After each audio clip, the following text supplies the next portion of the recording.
Great Controversy, page 53. In the early part of the 4th century, the Emperor Constantine issued a decree making Sunday a public festival throughout the Roman Empire.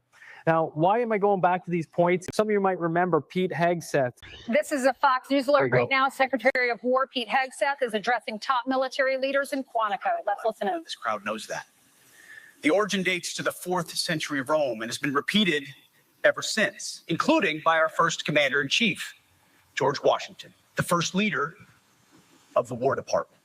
Now, again, where do these principles of war come from? We've learned about how it's the dragon wanting to make war, and they come from ancient Rome. And there is a war being made, Revelation chapter 12, verse 17, the war against the remnant of her seed, which keep the commandments of God.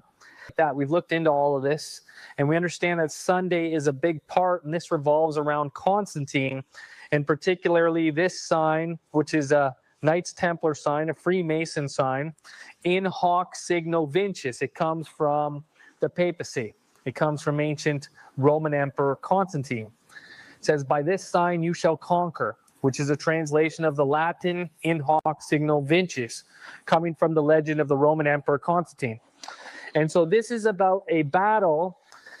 And so in 321 AD, Roman Emperor issued a law making Sunday a public day of rest, which wasn't solely for Christian worship, but also honored the existing pagan tradition of the Day of the Sun. Carlson is realizing that they're going to use this, Charlie Kirk, use it to take away our First Amendment rights. You hope that.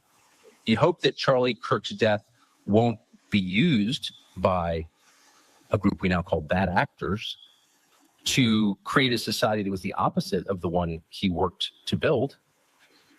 You hope that. You hope that a year from now, the turmoil we're seeing in the aftermath of his murder won't be leveraged to bring hate speech laws to this country. And trust me, if it is, if that does happen, there is never a more justified moment for civil disobedience than that, ever, and there never will be. Because if they can tell you what to say, they're telling you what to think. There is nothing they can't do to you because they don't consider you human. They don't believe you have a soul. A human being with a soul, a free man, has a right to say what he believes, not to hurt other people, but to express his views. And that's part of the First Amendment rights that come with not just expressing your views, not just being able to speak, but also to worship according to the dictates of your conscience. And that's what the First Amendment promises. And of course, we've been over some of this already this week. And some of you might know about what's happening in different places like Memphis, Tennessee. They're deploying National Guard right now to mobilize for anti-crime deployment. This is yesterday's news, right? So this is in all the cities. They want it in 50 states right now. They want the National Guard. They want armies. And what does it say in Ministry of Healing? Those who hold the reins of government are unable to solve the problem of poverty, pauperism, and increasing crime. So are they going to solve this issue, Donald Trump, by sending the National Guard into all these states to do these things? We're told they are struggling in vain to place business operations on a more secure basis. Business operations, what does it mean by business operations? Buying, selling, right, exactly.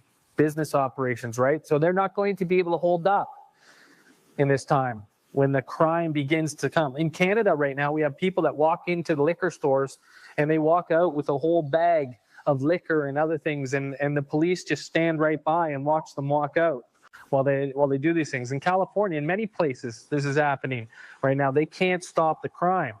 And so they're going to send the National Guard. You know, what happened in Rome was that as the Republic began to fall, they implemented an imperial police state to protect against crime because people stopped governing themselves. And that's what the Constitution guarantees to us, is the right to self-government. And so in this situation now, because people don't govern themselves, they're going to be governed, just as they did during the fall of Rome. There's nothing new under the sun. This is again Ellen White. She says, "Year long there will be such strife and confusion in the cities that those who wish to leave them will not be able to. We must be preparing for these issues. This is the light that is given me. We must be preparing for these issues. We need to prepare. In India, China, Russia, and the cities of America, thousands of men and women are dying of starvation. The moneyed men, because they have the power. Some of us have seen the moneyed men. Who are the moneyed men? The bankers, the Rothschilds, the Larry Ellisons, the Elon Musks, the Donald Trumps. The moneyed men, because they have the power, control the market.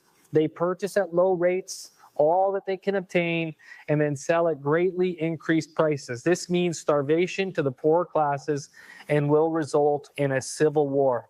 You know what was trending on Twitter yesterday? Civil war.